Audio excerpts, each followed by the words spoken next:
People say the Viper was dangerous. It wasn't. It was honest. No traction control, no stability systems, no ABS, only came in a manual, 0 to 60 in under 4 seconds. If you misjudged it, the car didn't intervene. It let physics answer.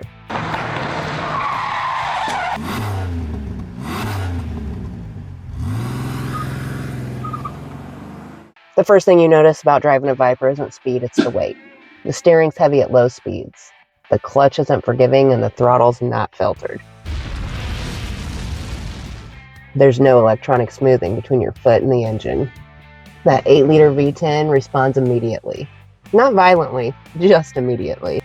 The hood stretches out in front of you. The wheelbase is short. The rear tires are wide. But they're not magic.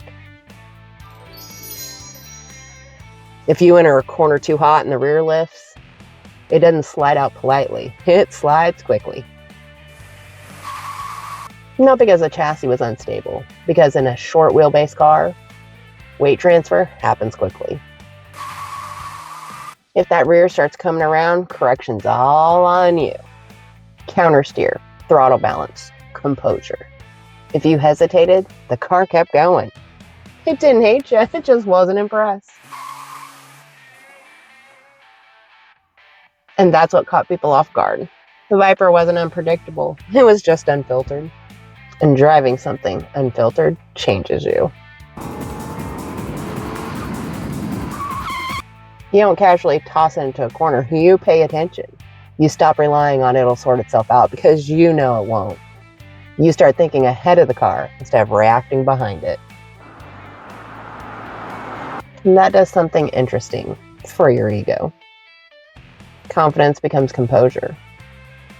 Car lap record at Mazda Raceway Laguna Seca. And bravado becomes calculation. Drivers who adjusted felt connected. You pay attention sooner. You respect temperature. You respect tires. You respect surface changes.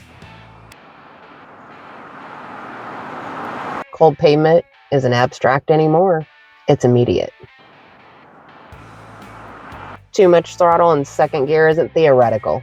It's rotation. Cold tires, physics answered. Too much ego, physics answered. The Viper didn't create consequence, it just removed a buffer. Once that buffer's gone, you find out something most modern performance cars won't ever let you find out: whether or not you're in control. Modern performance cars are smarter. They intervene before mistakes happen. Some of them don't even let you properly embarrass yourself.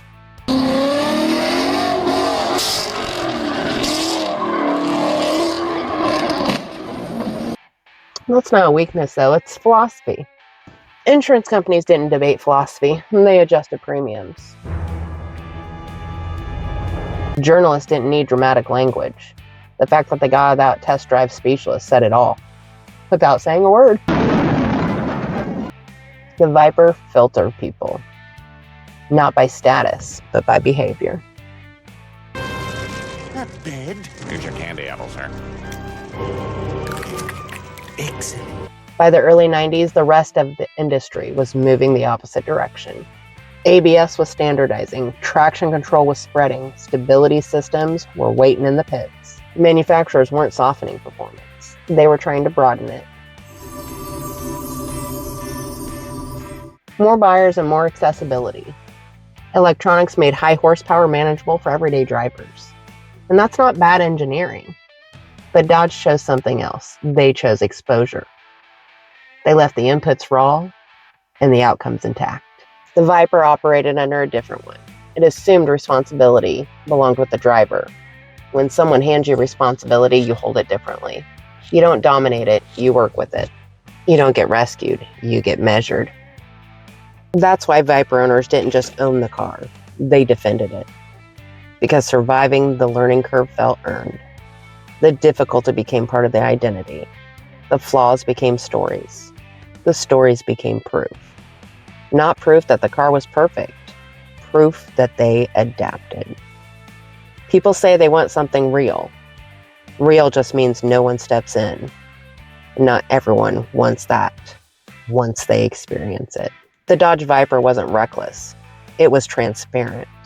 It showed you exactly what your inputs produced. So when something steps in between you and reality, you have a choice. You can walk away, or you can rise to it.